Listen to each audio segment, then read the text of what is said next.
أو تجديد المكتب الجهوي للاشتراك الموحد بالجهات. تم يعني دمج أو محاولة أن يتوفر أعضاء المكتب على صفة يعني أكاديمية تعليمية بما يخول لهم العمل في العمل يعني على تحسين جودة العمل الحزبي بالجهة.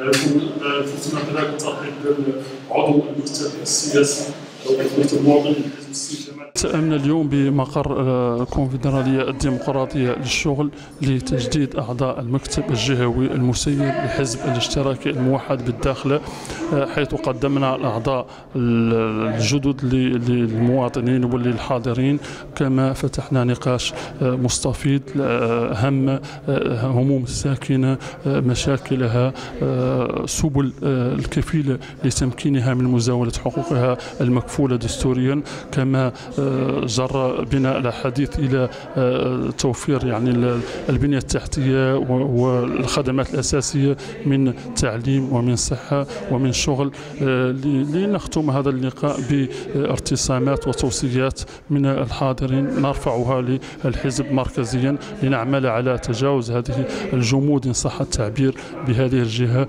وتطوير العمل الحزبي بالجهاد والذهاب الجوار.